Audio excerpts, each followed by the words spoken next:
perang narasi kemenangan menandai gencatan senjata Iran dan Israel yang berlaku mulai Selasa lalu. Perdana Menteri Benjamin Netanyahu mengklaim serangan Israel dan Amerika Serikat ini berhasil menggagalkan proyek senjata nuklir Iran. Di sisi lainnya, pemimpin tertinggi Iran Ayatollah Ali Khamenei juga mengklaim Israel nyaris hancur akibat serangan Iran. Serangan balasan Iran juga disebutnya menampar wajah Amerika Serikat. Lalu mengapa ada klaim Iran, Israel, bahkan Amerika Serikat menang perang, padahal perang membawa dampak kehancuran masif baik di Iran maupun Israel. Lalu apakah gencatan senjata kali ini bisa bertahan dari ketegangan politik yang sudah mengakar di Timur Tengah? Apa pula pelajaran pentingnya untuk Indonesia? Kita akan membahasnya malam hari ini bersama sejumlah narasumber. Ada Iwan Santosa, wartawan senior Kompas. Selamat malam Mas Iwan. Hadir Marsma Purnawirawan Agung Sasongko Jati, pakar strategi pertahanan. Malam Pak Agung. Hadir juga Dian Wirenjurit, mantan Dubes RI untuk Iran. Selamat malam Pak Dian. Dan Hasibullah Satrawi, pakar Timur Tengah. Malam Mas Hasi.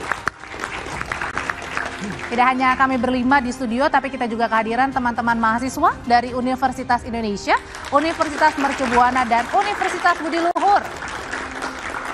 Saudara, inilah Dua Arah, saya Audrey Chandra.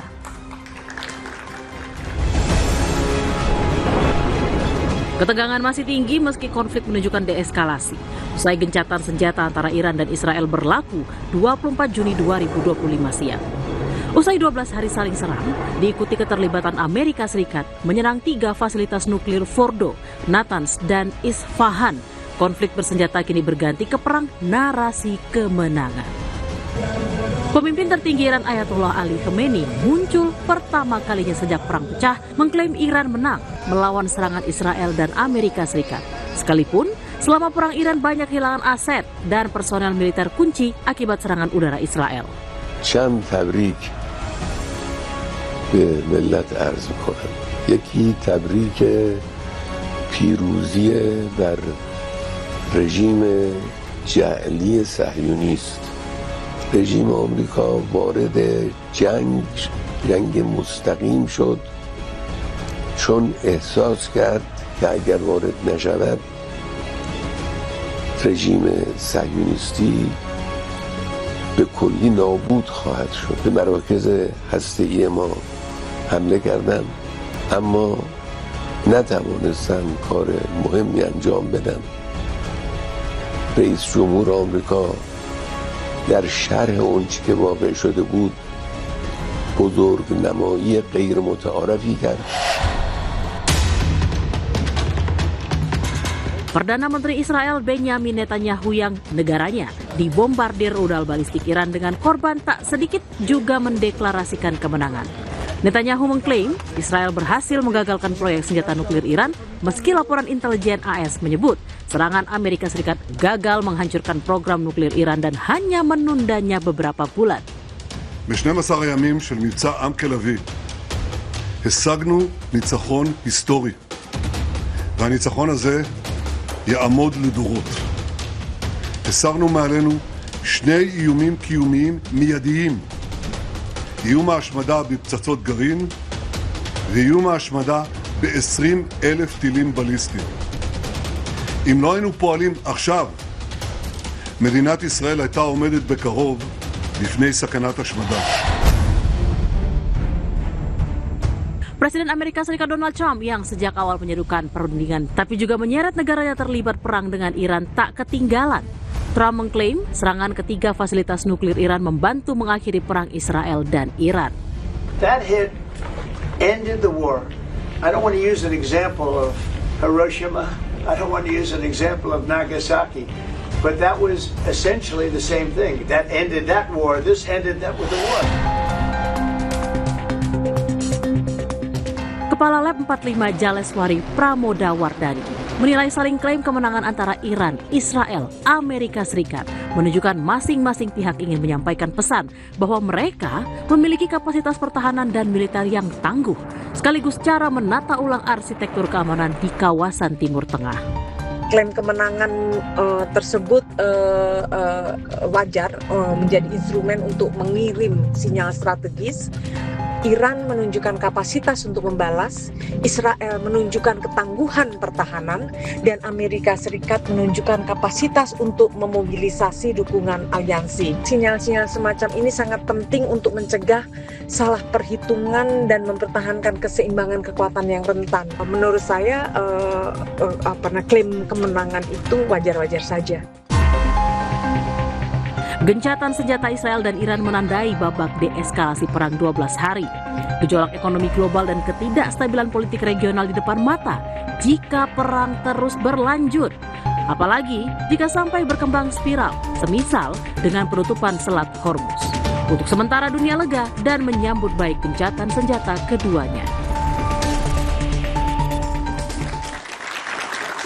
Pertanyaan pertama saya langsung tertuju pada Pak Dian. Pak Dian sebagai mantan Dubes RI untuk Iran, Anda pasti tahu betul apa yang saat ini sedang terjadi, hubungan Iran dan juga Israel. Pertanyaan pertamanya Pak Dian, apa sih pentingnya arti kemenangan dan saling klaim Iran, Israel, dan juga Amerika Serikat? Apakah lagi sedang unjuk gengsi, Pak Dian? Terima kasih Mbak Audrey, terima kasih. Dua hal, klaim kemenangan dan gencatan senjata. Buat saya persis yang dikatakan Mbak Audrey. Klaim kemenangan itu semata-mata psikologis. Tapi psikologis dalam arti yang juga lebih luas lagi, jelas ada dampak-dampak yang nyata. Tapi begini, tolong dilihat siapa yang mulai perang. Kita tahu. Siapa yang membalas? Kita tahu, Iran. Siapa yang kocar-kacir? Siapa yang, maaf ya, saya bahasa anak-anak nih biar ngerti pada nih. Yang terkaing-kaing, ya enggak? Karena gempuran balasannya itu. Kemudian minta, dari situ aja siapa yang menang. Siapa yang bisa mengklaim menang. Kita tahu, buat saya ya yang namanya Israel nggak level lah gitu kan. Karena itu dia minta bantuan.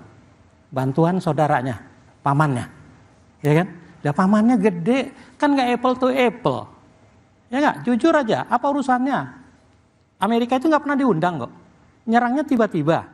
Padahal janjinya Trump dikasih 12 hari. Oke, ternyata 3 hari kemudian diseranglah Iran, menghancurkan. Kalau dibilang hancur fisik, iya. Kalau dibilang menghentikan program nuklir, tidak.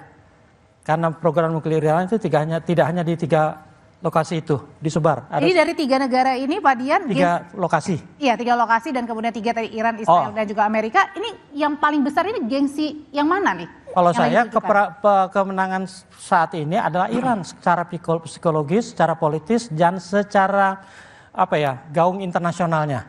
Karena negara-negara, bukan hanya negara-negara Asia, bukan hanya negara-negara Islam, Eropa pun sekarang sudah bangkit. Siapa yang biang keroknya Timur Tengah. Nah, dalam konteks itu kita lihat kalau klaim katanya 3 situs itu kena betul, walaupun yang tadi saya lihat di TV itu mungkin simulasi ya, yang proses dalam begitu simulasi. Tapi rusak, iya. Tapi kalau menghancurkan program nuklir tidak, karena tetap berjalan dan pengayaan mereka punya beberapa tempat yang tidak hanya 3 itu. Sorry, kalau tentang gencatan senjata. Gencatan senjata itu namanya gencatan senjata itu sementara pasti. Nanti kita belum sampai ke sana Pak Dian, tapi saya mau tanya dulu soal senjata Pak Agung. Pak Agung, kalau dari sudut pandang militer sebenarnya sampai dengan saat ini apakah objektifnya terpenuhi? Artinya adalah siapa sebenarnya yang paling hancur dari sisi alutsista akibat gempuran serangan? Kita tidak bisa mengukur perang ini dari sudut berapa orang yang tewas, berapa orang yang terluka, berapa gedung yang hancur. Karena parameter daripada perang itu tergantung daripada siapa yang menilai. Dua sisi ini atau beberapa pihak ini bertempur dengan dimensi yang berbeda. Mereka menggunakan instrumen kekuatan nasional militer, mereka menggunakan instrumen kekuatan nasional diplomasi, mereka menggunakan kekuatan instrumen nasional ekonomi, dan terakhir informasional, perang informasi. Nah, di dalam perang ini betul Israel memperoleh keunggulan di udara, dominasi udara. Wah, hebat sekali. Iran memperoleh keunggulan informasi. Kenapa? Karena Iran berhasil menggagalkan pesan-pesan disampaikan Israel bahwa Israel itu berhasil menghancurkan dengan bantuan Amerika. justru malah Iran membuat narasi yang berbeda bahwa serangan dari Israel dibantu dengan Amerika itu hanya hal lipstick untuk mengatasi masalah di dalam negerinya dan masalah Gaza. Sedangkan Iran sendiri berhasil meyakinkan rakyatnya dan dunia luar bahwa Israel ternyata tidak sehebat yang dikira, tidak setangguh yang di ini, dan bisa menembus. Meskipun jelas perbandingan kematiannya berbeda, tapi yang penting kan di dunia yang sekarang penuh dengan media sosial, netizen ini, di dalam negerinya khususnya, berhasil meyakinkan bahwa ternyata pada akhirnya Iran tidak dikalahkan Israel. Dan makanya saling klaim terpaksa berdamai karena Amerika masuk. Oh, terpaksa berdamai ini? Ya, Iran sebenarnya tidak mau damai, tapi yang minta damai kan Israel. Itu berhasil diumumkan. Jadi akhirnya unggul secara informasional. Jadi artinya dalam artian bahwa target operasi dari masing-masing Iran dan juga Israel berhasil terpenuhi? Israel tidak terpenuhi.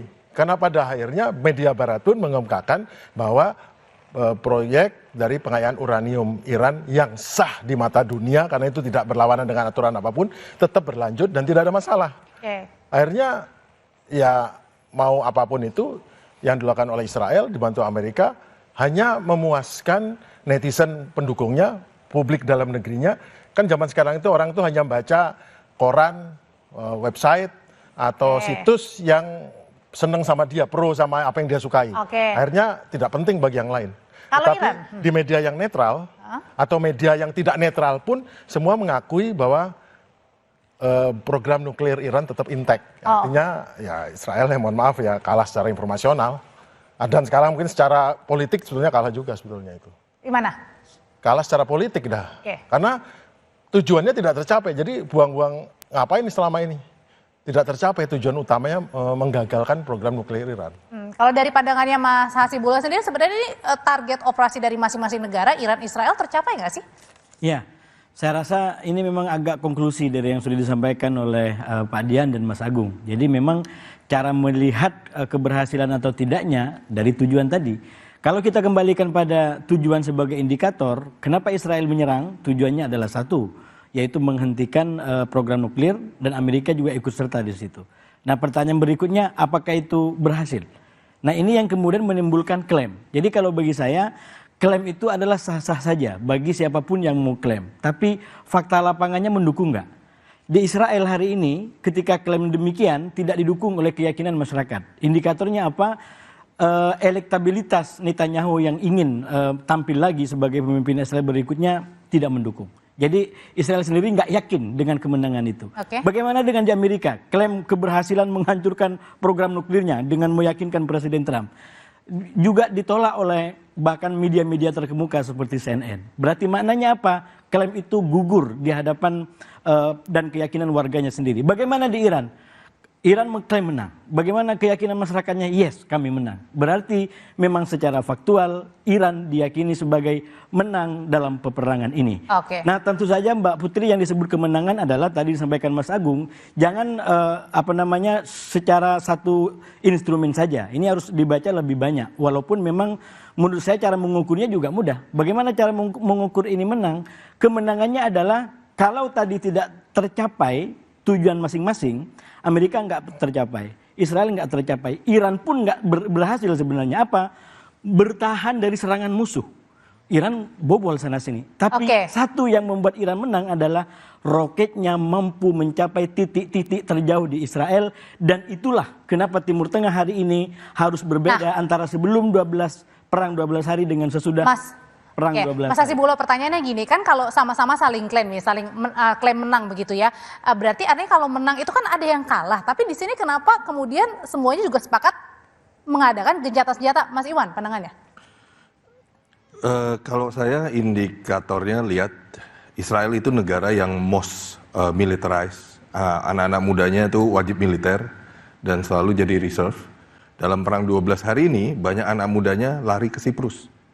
Ini tidak masuk akal. Mereka harusnya konsinyir, siaga. Nah, itu satu. Kedua, dan di situasi di domestik Amerika sendiri, kita lihat yang terjadi seperti apa. Wali kota New York bukan orang yang lobby Yahudi, tapi seorang Muslim jadi wali kota New York. Kita lihat shifting. Dan juga bagaimana arsenal Israel diungsikan ke Siprus. Ini kan sesuatu yang saya nggak mengklaim mana menang mana kalah, tapi dari fenomena yang terjadi ini dan hari ini rezim di Iran, rezim yang versi Barat masih bertahan. Dan juga narasi yang dibangun ini persis seperti perang Irak, bahwa ini negara harus dihancurkan ini. Jadi mungkin ya sesudah Irak, kemudian Afghanistan, sekarang Iran, mungkin next negara manapun, bisa China, bisa mana. Ini kan ya cara-cara kolektif West untuk menjaga hegemoninya di dunia itu. Oke, nah kalau gitu pertanyaan selanjutnya adalah dengan saling klaim menang dan sekarang ada gencatan senjata begitu untuk menyetujui semuanya. Nah kalau gitu sebenarnya hitung-hitungannya untung ruginya dari peperangan ini apa begitu? Usai jeda nanti bapak-bapak akan menjawabnya, tetap bersama kami di Dua Arah.